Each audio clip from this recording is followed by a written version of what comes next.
Would you stand in reverence as we read from the Holy Scriptures this morning from Isaiah 40, beginning in verse 21. Have you not known? Have you not heard? Has it not been told you from the beginning? Have you not understood from the foundations of the earth? It is He who sits above the circle of the earth, and its inhabitants are like grasshoppers, who stretches out the heavens like a curtain and spreads them like a tent to live in, who brings princes to naught and makes the rulers of the earth as nothing. Scarcely are they planted, scarcely sown, scarcely has their stem taken root in the earth when He blows upon them and they wither, and the tempest carries them off like stubble. To whom then will you compare me, or who is my equal, says the Holy One. Lift up your eyes on high and see who created these. He who brings out their host and numbers them, calling them all by name, because He is great in strength, mighty in power, not one is missing. Why do you say, O Jacob, and speak, O Israel, my way is hidden from the Lord, and my right is disregarded by my God? Have you not known? Have you not heard? The Lord is the everlasting God, the creator of the ends of the earth. He does not faint or grow weary. His understanding is unsearchable. He gives power to the faint and strengthens the powerless. Even youth will faint and be weary, and the young will fall exhausted. But those who wait for the Lord shall renew their strength. They shall mount up with wings like eagles. They shall run and not be weary. They shall walk and not faint. May these words lead us to the heart of God. Thanks be to God.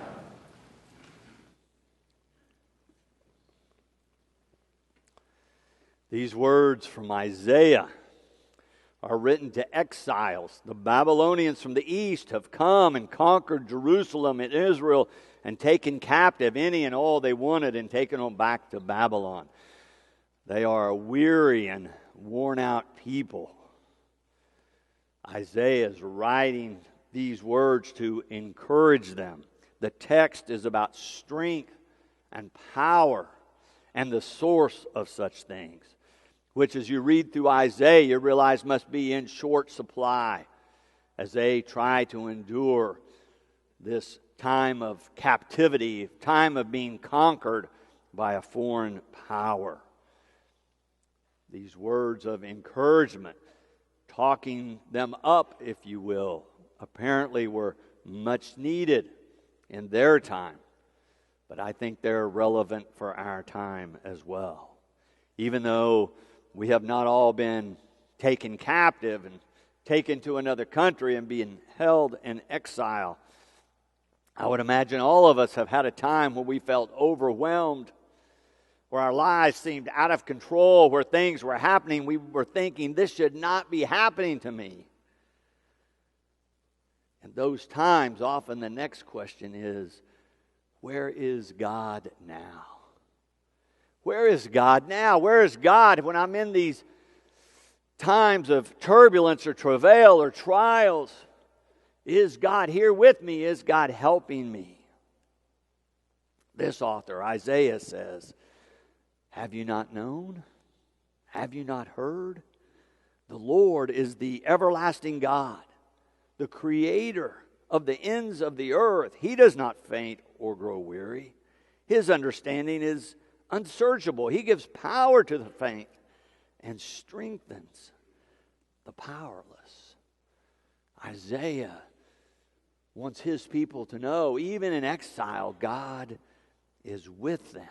Even though they're going through some terrible experiences, that God can sustain them. I remember when I was pastor at First United Methodist Church in Enid, one of the pillars of the church, maybe the pillar of the church, was approaching her 100th birthday. Her name was Helen Cruz. She could no longer come to church physically, but she was still mentally very alert. So I got someone with a video camera and we went to her house. I wanted to interview her so we could share part of her story on that Sunday. It was going to be her 100th birthday. I talked with her for a couple of hours. She was a remarkable person, coming to Oklahoma in a covered wagon. She had lots of stories to tell. But one of the questions I asked her during the interview was, out of these 100 years, when did you feel closest to God? And without hesitating, she said, "Oh, that was when I was young. We've not been married very long. I was pregnant, gave birth to my first child. We named her Carol Lee. And then the doctors came and told us she would not be with us very long. She was with us for 6 weeks," Helen said. "And when we had her and could hold her, it was wonderful. But it was hard. But God carried us through." That's when I felt closest to God. At one of the darkest times in her life is when she felt God had come the closest and carried her through those days of grief. Isaiah says, "But those who wait for the Lord shall renew their strength. They shall mount up with wings like eagles. They shall run and not be weary. They shall walk and not faint." The God of the cosmos is also a God who takes a personal interest in you, Isaiah says. So when you're in that dark place, when you're in those days of struggle, wait for the Lord, Isaiah says. Watch for the Lord. Look for God to be with you. This ancient prophet, in the midst of his people being conquered and carted off and held in exile, is proclaiming that God is still with them, that they can still count on God. This ancient prophet shares this good news that no matter what's happening in your life experience, God will be with you. Yet, for those of us who have been through times of trouble, we all know that sometimes in that turbulence, in that struggle, in the suffering, in the despair, and the depression, and the disappointment that can sometimes overtake us, we need someone to remind us of this kind of news. That God is there, and God will be there. I don't know if you saw the story about this young NFL player who collapsed on the field during Monday Night Football. Mary and I were home that evening watching television. We'd watched another program. She was ready to go to bed, and I said, "I'm going to flip over to the game and check the score." And flipped over, and what should have been the middle of the game, no football was being played. The coaches were out on the field talking to each other. The commentators were trying to explain what had happened. I could tell everyone was confused. And then the camera panned to a player on the field. And then they put him on a stretcher and loaded him in an ambulance and took him away. I didn't know what had happened because I hadn't been watching. I had to go look up to see what had happened. It was just a regular football play. This guy had made a tackle, stood up, and then all of a sudden just passed out and fell straight back. We only found out later he was in cardiac arrest. They had to revive him on the field, and again in the ambulance, rushed him to the hospital. Nobody was sure that he would survive. It was such a trauma to everyone. They suspended the game. They didn't finish the game because everyone had that sense that something's not right. This shouldn't be happening. Well, he's been in the hospital for a few weeks now, but just this week, he spoke for the first time publicly. He did survive.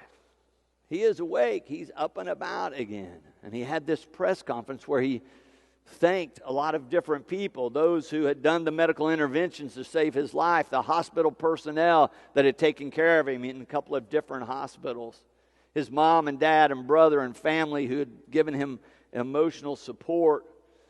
The Buffalo Bills is the team he played for. He thanked the fan base. He said, "I felt nothing but love and encouragement from all of you." He said these words, "Ever since I became a Buffalo Bill, it's been nothing but genuine love and support. Not even for me, but everyone's situation. With this happening to me, I didn't feel anything short of the love, and it really helped me stay encouraged to get through the toughest moments and the toughest times. I really can't thank you enough." I think you can hear how the support from others was a real encouragement to him.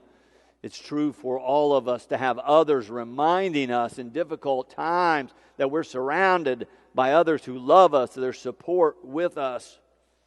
But he didn't just stop there. He also spoke about his faith. Interesting phenomenon happened while he was in these early days where people didn't know if he would survive or not. He had set up a foundation to help kids and youth in the community where he had grown up. People began to send donations to the foundation as a way to support him. In just the last few weeks, nearly $8 million has been donated to his foundation. He spoke about that as he thanked the donors. He said, "This is just the beginning of the impact that I wanted to have on the world. With God's guidance, I will continue to do wonderful and great things. I couldn't do this without any of the support and the love.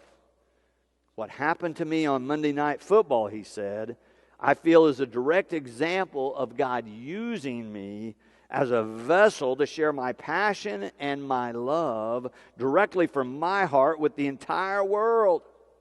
And now I'm able to give it back to the kids and the communities all across the world who need it most. That's always been my dream," he said. "That's always been what I've stood for and what I will continue to stand for." In Hamlin's darkest hour of his young life, he senses God at work to bring him through and show him the way. Damar Hamlin, this young man who's had such a traumatic experience, is not focused on the terrible thing that happened, but the wonderful things he believes God can help him do as he goes to the future. It's a change of focus from being, what am I worried about or what am I scared of, to what is God doing and how can I cooperate with God. Isaiah does that for these people he's writing to in this text today. He gives them these words of encouragement, these words of faith, to look for God, to watch for God. At their best, this community of faith, these Israelites do that for one another as well as they walk through these difficult days. When we go through dark days, when we have struggles in our own lives, when we're not sure if we can go on, when things seem to be out of control or overwhelming, or we're thinking this should not be happening, Isaiah says, look up, remember, God is the creator. The everlasting God is the creator of the universe and is here with you now. Isaiah proclaims, Yahweh, my everlasting God, is there and will be there. He reminds them that those who wait for the Lord shall renew their strength. They shall mount up with wings like eagles. They shall run and not be weary. They shall walk and not faint.